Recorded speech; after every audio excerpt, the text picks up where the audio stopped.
आप सब भी भाई साहब लड़की देखने गए होंगे। तालियां तो विनोद जी बिना कहीं भी बजा रहे थे, लेकिन क्या है कि वो लड़की बहुत मोटी थी, तो अच्छा। उनके वजन के कारण है ना, तालियां बज नहीं पा रही थी, हाथ उठ नहीं पा रहे थे इनके। मैं मेरी तो समझ में राजकुमार जी का नहीं आ रहा। राजकुमार जी आप अपने ऑफिस पे तो ले गए हमारे को। हाँ।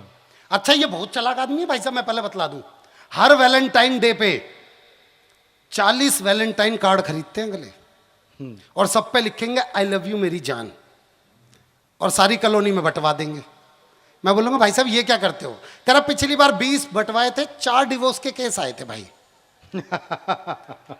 नहीं देर तक पहुंचेगी, लेकिन आप ताली बजाओगे देख लेना। मैं आप सब तक बस एक कविता पहुंचाना चाहता हूं, ये मेरी शादी वाली कविता है। आप लोग अगर अपना प्यार देंगे हर एक पंक्ति पे तो मैं जरूर यहां से, मैं देखिए आप बहुत अच्छी ऑडियंस है और पहली बार बीकानेर में आया हूं, तो मैं बीकानेर का प्यार पाना चाहता हूं। एक बार अपनी ताली बजा के मुझे आदेशित कीजिए, मैं देखना चाहता हूं। भाई आप लोग भी ताली बजा दो प्लीज भाई। हाँ ये क्या हम अपने पिताजी के साथ अपने अपने अपने अपने अपने पिताजी अपने पिताजी अपने पिताजी अपने पिताजी अपने पिताजी अपने पिताजी इसलिए बोल रहा हूं क्योंकि हमारे देश में एनडी तिवारी जैसे लोग भी हैं भाई साहब। कि हम अपने पिताजी के साथ अपने लिए बहू देखने गए थे, फोटो में तो जच गई थी, अब हू बहू देखने गए थे। लड़की वालों के घर पहुंचा तो देखा गजब नजारा था, सास सज धज के खड़ी थी मेरी, ससुरा झाड़ू लगा रहा था। और घर में सास की चलती थी ये एक दृश्य समझा रहा था, सास के तन पे बनारसी साड़ी, लुंगी में ससुर हमारा था, और मेरा होने वाला साला। साला तो समझते हो ना? देखो साले 2 प्रकार के होते हैं भाई साहब।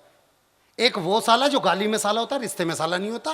लेकिन एक वो जो रिश्ते में साला होता है पर गाली में साला नहीं होता। पर फैक्ट की बात यह है जो रिश्ते में साला होता है उसी को गाली देने का बड़ा मन करता है भाई साहब। मैं फिर दोबारा पढ़ता हूं। और मेरा होने वाला साला तो गजब ढा रहा था। अगली पंक्ति देखता हूं भाई साहब हाथ से आपके कहां तक पहुंचता है।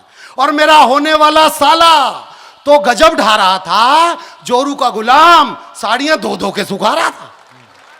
वाह। और मेरी थोड़ी सी चिंता तो इस बात से भी बढ़ रही थी, मेरी थोड़ी सी चिंता तो इस बात से भी बढ़ रही थी, मेरी होने वाली साली पड़ोसन की चुटिया पकड़ कर लड़ रही थी। साली तो समझते, अरे तुम तो बहुत अच्छे समझो साली को। भाई साहब डीजे पे खड़ा हुआ जीजा, पहले उससे सास बोलती है अरे दामाद जी थोड़ा सा तो नाच दो, अरे ना बस मुझे अच्छा नहीं लगता मम्मी जी। फिर उसका ससुर बोलेगा अरे बेटा थोड़ा सा, नहीं पिताजी मुझे ये सब चीजें अच्छी नहीं लगती। फिर साला बोलेगा जीजा जी नाच के तो दिखला दो, और साली से पीछे से इतना बोलेगी जीजा जी नमस्ते, यार तुम मानोगे नहीं, आ जाओ फिर डीजे फ्लोर पे। ये होती है सालियां। और मेरी होने वाली साली पड़ोसन की चुटिया पकड़ के लड़ रही थी। ससुर ने अंदर बुलाया, सोफे पे बिठाया, और जैसे ही हम सोफे पे बैठे मुंह से निकला उई, उठ के देखा तो सोफे पे गड़ी हुई थी सुई। अब आप पूछोगे सुई कैसे आई? ससुर शर्माते हुए बोला वो मैंने तेरी सास की साड़ी में फॉल लगाया था। पिछली बार फॉल लगाया था तो ज्यादा तालियां बज गई थी भाई साहब।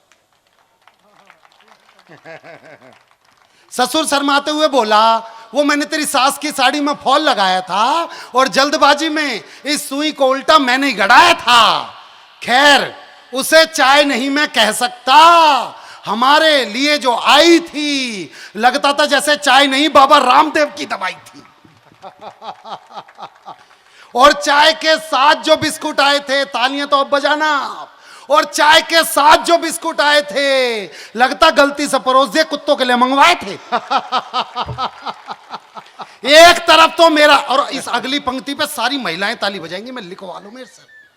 और एक तरफ तो मेरा ससुर अपनी बकवास बातों से मेरा सिर धुन रहा था, बगल में खड़ा लड़की का जीजा स्वेटर बुन रहा था। ससुर ने तभी बेटी आ जाओ कहकर आवाज जो लगाई, 2.5 हाथ का घूंघट करके वो लड़की पर आई। मैं बोला जी मैं ये नीचे तो नहीं जाएगा ना इससे। मैं बोला जी मैं लड़की से अकेले में बात कर। पिछली बार शर्माया था, इससे ज्यादा तालियां मिली थी मुझे। मैं बोला जी मैं लड़की से अकेले में बात करना चाहता हूं, ससुर बोले आइए समधी जी मैं आपको अपनी रसोई दिखाता हूं। उनके जाते ही मैंने पूछा, अब भाई साहब लड़की और मेरे बीच में बातें हो रही हैं, बस 2 मिनट के लिए आप सीरियल छोड़ के आएंगे, ये बड़ा त्याग किया आपने मेरे लिए। बस सास बहू के जितने भी सीरियल छोड़ के आई मैं नमन करता हूँ आपको, लेकिन अब पंक्ति देखना, अब मैं लड़की से डायरेक्ट बात करना हूँ। मैं बोला हेलो क्या नाम है तुम्हारा? बोली जी घर का नाम तो लूसी है हमारा। मैं बोला लूसी? मैं बोला जी आपको नहीं लगता कि आपका नाम जानवरों से मिलता जुलता है? बोली बेटे मेरा तो नाम है, तेरा तो हुलिया भी मिलता है। मैंने अपने आप को संभाला, अगला प्रश्न उसकी ओर डाला। मैंने पूछा कहां तक पढ़ी हो ये तो बता दीजिए। बोले जितने आप पढ़ चुके उसमें से 12 क्लास घटा दीजिए। फिर मैंने पूछा इंग्लिश में कर लेती हो संवाद? संवाद मतलब बातें। मैं बोला इंग्लिश में कर लेती हो संवाद? बोली इंग्लिश वो तो देसी पीने के बाद। फिर उसने पूछा आपको किस नाम से जानते हैं? मैंने बोला जी बंदे को विनोद पाल के नाम से पहचानते हैं। बोली बेटा जिस तरह से तो तुक से तुक मिला रहा है, मुझको तो कोठारी जी का कोई रिश्तेदार नजर आ रहा है। बोला सच सच बता, क्या तूने कभी नापा सर में कविता सुनाई है? और ये भी बता कि तेरी कविताओं से कितनी कमाई है। अब ये अगली पंक्ति में मंच पे बैठे सभी वरिष्ठ कवियों को समर्पित करता हूं कि क्यों आज एक कवि को चुटकुलों का सहारा लेना पड़ रहा है। अगर आप तक बात पहुंचे तो आप ताली बजाना। बोली सच सच बता तेरी कविताओं से कितनी कमाई है? मैं बोला है पागल लड़की, क्या तेरी समझ में नहीं आता है आजकल एक कवि का घर एक कविता नहीं एक चुटकुला चलाता है। वाह वाह वाह वाह वाह। बोली वाह बेटे, हास्य में व्यंग मार रहा है, प्रताप जी के सामने यूसुफ जी की उतार रहा है। फिर तो उसकी इच्छाओं की शुरू हुई बरसात और कुछ ही देर में पता चल गई हमको अपनी औकात। बोली नेता का रिश्तेदार नहीं, तू करता भ्रष्टाचार नहीं, तू पास तेरे कार नहीं है, ढंग का कारोबार नहीं है, कंप्यूटर पे अकाउंट नहीं है, जेबों में अमाउंट नहीं है, कंपनी का मोबाइल नहीं है, कपड़ों में स्टाइल नहीं है, HP का लैपटॉप नहीं है, तेरे संग स्कोप नहीं है। वाह वाह।